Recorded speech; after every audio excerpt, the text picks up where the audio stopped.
Alright, what's up YouTube? Here with my good friend Jeremy Griffin, Jay Griffin on Instagram. This video, we're just gonna kind of overlay some workout footage on top of our talking here, but Jeremy and I are both avid flexible dieters, right? Flexible dieting coaches and so on, and there's just this huge, I would say war going on right now between these bro dieters, these clean eaters, these sugar Nazis, and flexible dieting now. And we're just kind of here to talk to you guys, maybe give a little bit of insight on why we do it the way we do it and why we see success and our clients see so much success while practicing flexible dieting, or if it's your macros. So I think we should just dive into what exactly is clean eating first. Right? You want to take the wheel? Sure. On that one? So generally I would define clean eating as assigning certain food groups as the reasoning behind a healthy or unhealthy diet. So instead of looking at quantities, you're looking at food sources, and you're labeling things as good or bad for whatever physique or fitness goal you may have. So you're not accounting for, or usually most clean eaters aren't accounting for caloric and macronutrient intake. They're more looking at foods as, this is low sodium, this is high fiber, this is micronutrient rich, so this is what you should eat. And they're not realizing the whole situation of causation versus correlation.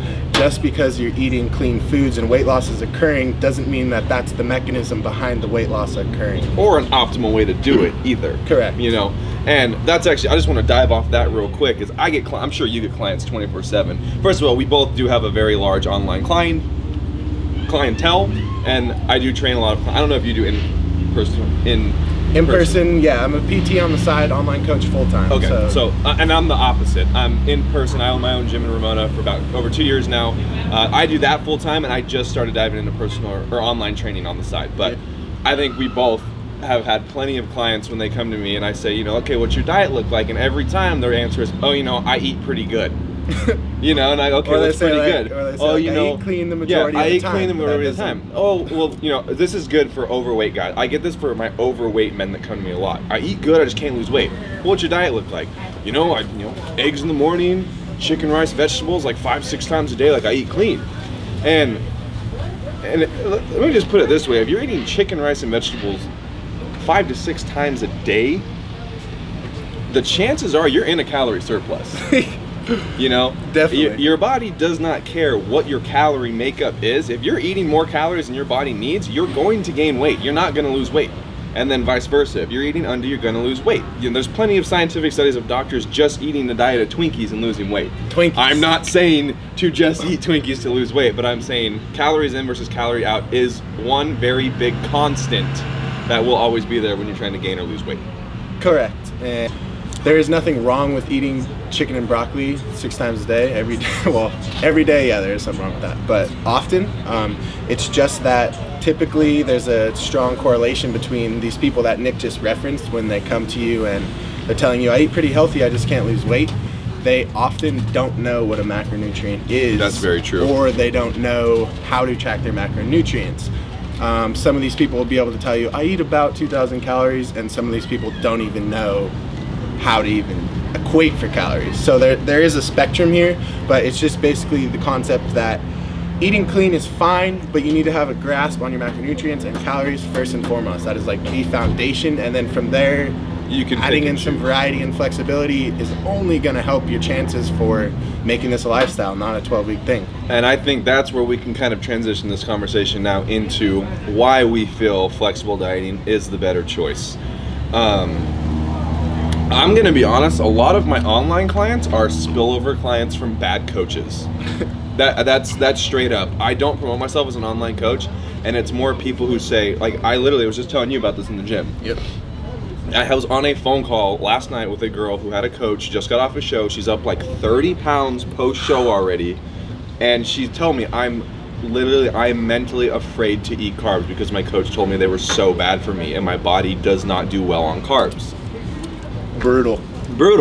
And these coaches are out there, and it's the old school, if it ain't broke, don't fix it mentality, right? Correct. And that's where I'm gonna reference, this was on Instagram, this isn't I didn't make this, but I think it's good to be referenced, is that bodybuilding itself has only been around 100 years, right? We've been studying medicine as a human race for over 3,000, and we make new discoveries every freaking day. So for somebody to say, oh, this is the best way to do it, bluntly, you're an idiot, right? That's ignorance. It's making a subject that it's pure ignorance. Lies on a huge spectrum of gray area and should be always taken in a contextual manner, and it's assigning a black and white rhetoric to it, I would say. That is literally the most phenomenal description I've ever heard. Often these coaches that he's referencing, because I've experienced the same thing as well, I have a good amount of clients that come to you because the last coach, quite frankly, fucked up. And typically it comes out, whether it be short-term or long-term, eventually it comes out that these are often copy and paste programs. So you get a coach who dealt with a 150-pound female competitor, and just because his new client is 150 pounds and wants to compete, he'll give her the same exact thing, and he's not factoring in a ton of factors that he should be factoring in. It's more laziness than anything, and I'll be the first one to say that 90% of these coaches are lazy. All these teams that compete, right? I know plenty of girls that are on every team. Team Broccoli. And well, you look, I'm not going to call out any teams because I do know a lot of their coaches, and I'm very good friends with a lot of them. They do know what they're doing. In my opinion, it's just not optimal because it's not sustainable. If I can starve a girl and get her on stage, where's the magic in that? I can get anybody lean by starving you. We're getting a little off topic here. I use this reference for a lot of my clients is, how many of you watching right now open your pantry and see that box of Pop-Tarts there? Again, Pop-Tarts seems to be the #1 food when referencing if it fits your macros. So I'm gonna stick with it. You open your drawer and you see those Pop-Tarts and you go, oh, fuck. Okay, I can't have those. Close the door. Okay. Next day you go out and you open it. Oh fuck, there they are again. I really fucking want those Pop-Tarts, but I can't have them because they're bad food. They're bad. Pop-Tarts are bad for you. Close it. A week goes by and you finally say, you know what, fuck it, I need a Pop-Tart. And you eat one, then you eat two, then you eat the whole pack, right? And then you say, well, I already fucked up my diet today. I might as well keep going. I might as well have pizza tonight. I might as well drink beer. I'm already screwed, right? And that is called binging. And that's also an unhealthy psychological relationship with food. Very unhealthy. What does our body do with carbs? It turns them into glucose. That's what the body does with carbs. Correct. Your body turns carbs into glucose. Whether it be this grain of rice right here or a bite of a Pop-Tart, my body is turning both of those sources into glucose. Your body's not gonna sit there and say, okay, this is rice, this is clean, I'm gonna use this and build muscle off of it. And oh, this is from a Pop-Tart, this is bad, I'm gonna build fat off of this. That's not how it works. And just to be fair, going off of what he's saying, we're not saying that you should be eating Pop-Tarts as a replacement for healthy whole foods that he just described. There is going to be difference in the micronutrient profiles. Fiber, phytonutrients, vitamins, minerals, these are important things, but given you cover your bases within your other meals, fitting some of these foods in is only going to promote mental health, and it's going to break the stigma of good foods, bad foods that locks a lot of people in and screws them up when they're prepping or when they get too OCD about their nutrition. Absolutely. I'm 4 weeks out from a show right now. Every high carb day, if you guys follow me on Instagram, you know I have the Nick Bowl. And it's It's a pint of Halo Top, 1 Pop-Tart, whipped cream, and white peanut butter chocolate chips. And I fit that. I'm having that tonight. But look at what we're eating right now, okay? I have chicken, rice, guacamole, lettuce, corn. Okay, this could be seen as a very clean bro meal, right? Except there's a ton of sodium, so technically. I love salt. I'd never unsalt my food. I salt almost every single meal. The reason I disagree with bro diet, and again, is it's the #1 reason that people binge eat, because it's restricting so much. And in my opinion, if you're gonna pay money to have a coach you, that he's going to restrict your foods, why would you not pay the same for a coach who's going to say you can get the exact same results by eating all the foods you still love in moderation?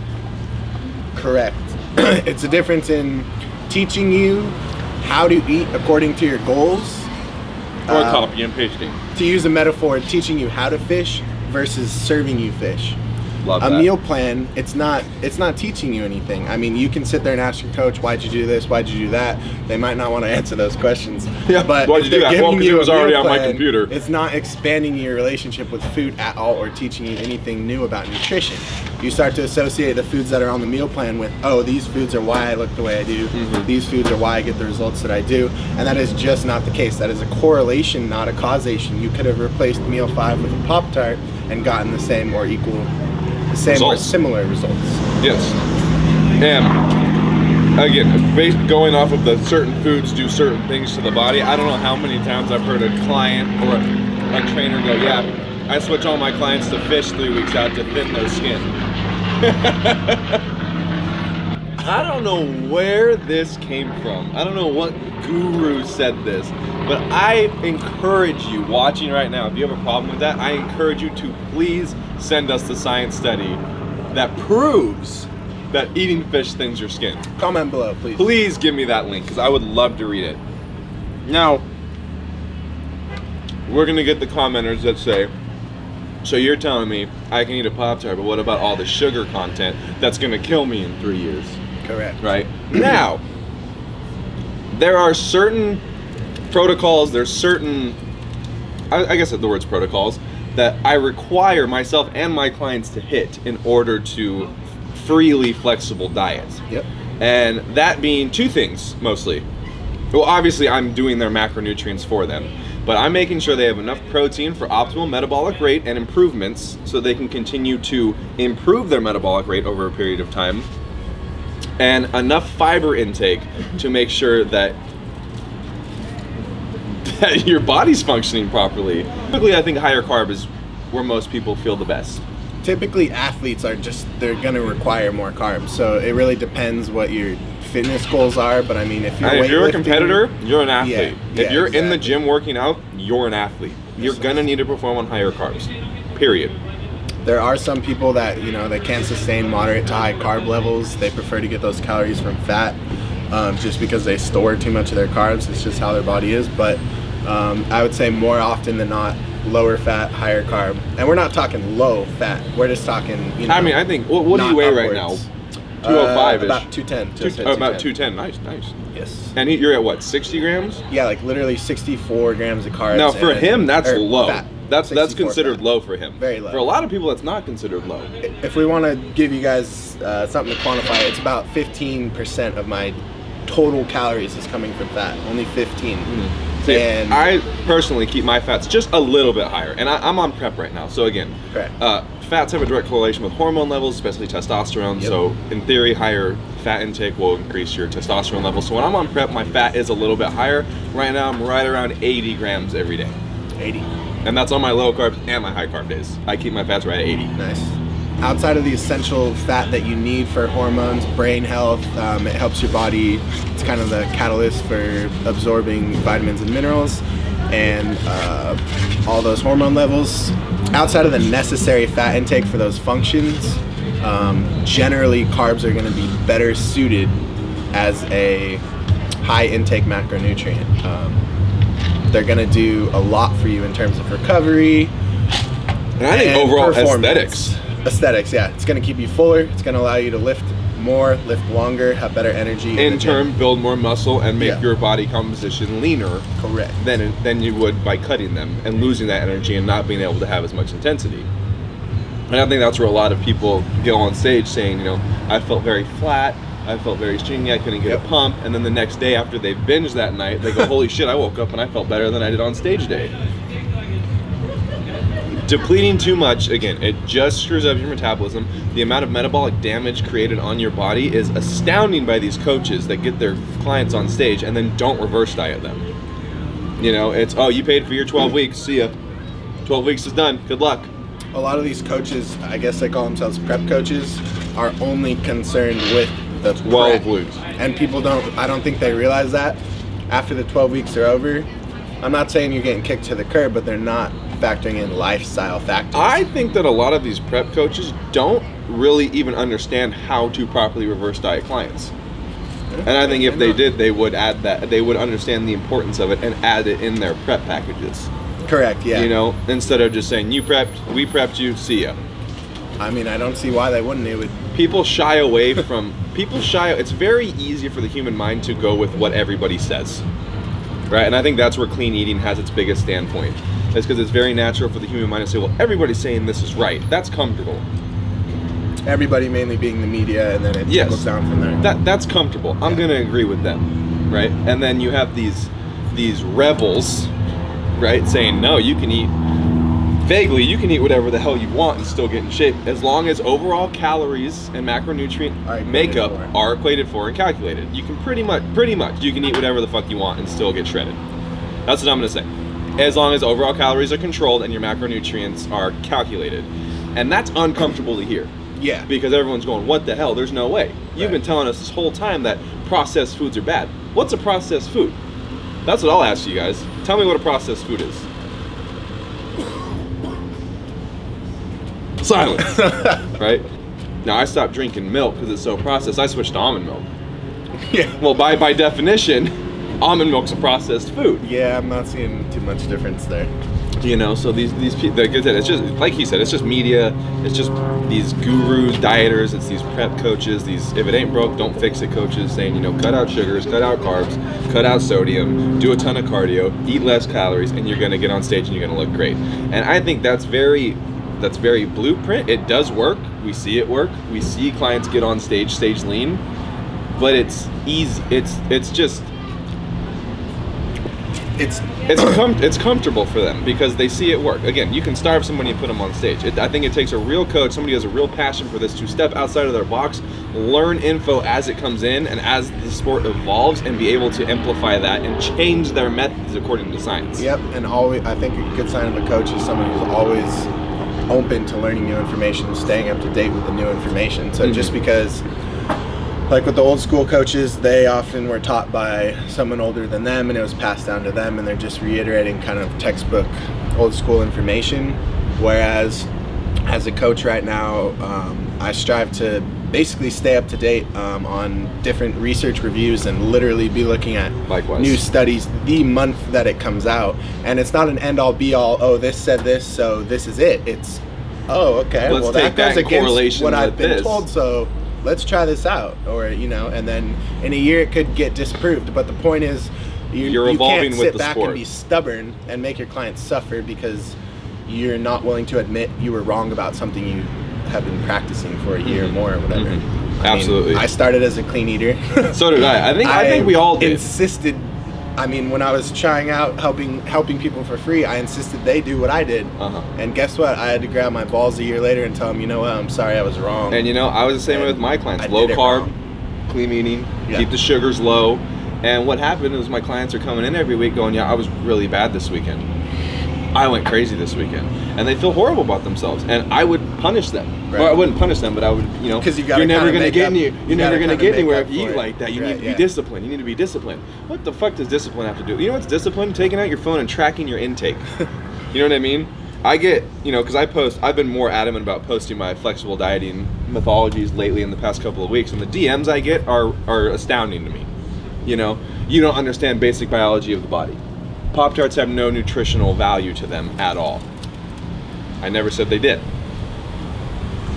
You didn't see all my other meals. You know what I mean? Yep. You're seeing this one meal. You know, I made a post saying you can, in moderation, eat Pop-Tarts and lose weight. And they grab one thing. How are you call yourself a coach and you're telling people they can only eat Pop-Tarts and lose weight? Yep, so that's not what I said. That's kind of the caveat here. It's like you have to cover your other bases. If there's like a little hierarchy, it's like if you've hit your macros, so say in a day you've already covered your protein, you saved some carbs and saved some fat, then you go into the next level of the hierarchy. How are your micros looking? Have you gotten in vitamins, minerals, multiple servings of fruits and vegetables? Then the next level of hierarchy, have you hit your fiber yet? Then if you've hit all those things, maybe even factoring in your potassium, have you gotten in a good amount of potassium? Eat that fucking ice cream, girl. If you've done 1 through 4 and you have, you know, and you 50 got 5 to 100 carbs and 10 to 20 fat, knock it out. That last little bit, because 80 to 90% of your intake has already accounted for all the health factors, is not gonna screw up your internal health markers or derail your body composition progress. And again, we both, I mean, I don't know if you track your sugar intake. I don't, but I do watch it. But I don't track it. You know, I don't try to hit or stay under a certain goal, but I do monitor my sugar intake to make her consistent. And I don't think I've ever, in the past, since I started prep, I don't think I've been under 80 grams of sugar, but I definitely haven't been over 100. My fibers... Mine's pretty high right now because I'm consuming Gatorade pre and intra-workout. Yeah, but there's okay, we're not... Oh, there's a whole nother video on meal timing for optimal performance and stuff like that. That's a whole nother discussion, which we should do. We're just talking about clean eating versus flexible dieting, and I think we've definitely gotten away from that because we just like take different things and just roll with them. But I think in retrospect, the #1 most effective way to diet or lose weight or improve your body composition is going to be the way that's the most sustainable for a long period of time. And if it fits your macros, or flexible dieting is 100% sustainable 100% of the time. So you are always making progress 100% of the time. Correct. Not just those 12 weeks. Yep. And to be fair and recap, so people don't take certain things we said out of context. They will. I'm ready. No matter what. I'm ready. Are not saying that these foods such as Pop-Tarts, ice cream, whatever treats you want to fit into your macros should make up the your entirety of the diet. All we're referencing as the biggest moral of the story here is sustainability. Most diets do not factor in sustainability. And I think if one you word... look at Weight Watchers, low carb, keto, clean eating, can you see yourself eating this way for years? If the answer Absolutely is no, not. you shouldn't choose that method, because what's going to happen in 12 weeks after your 16 week prep? You're going to eat a different way and all your results are going to go out the window. Whereas if it fits your macros, you can eat clean and still fit your macros, but whenever you want, you don't have to binge because you can fit in those treats.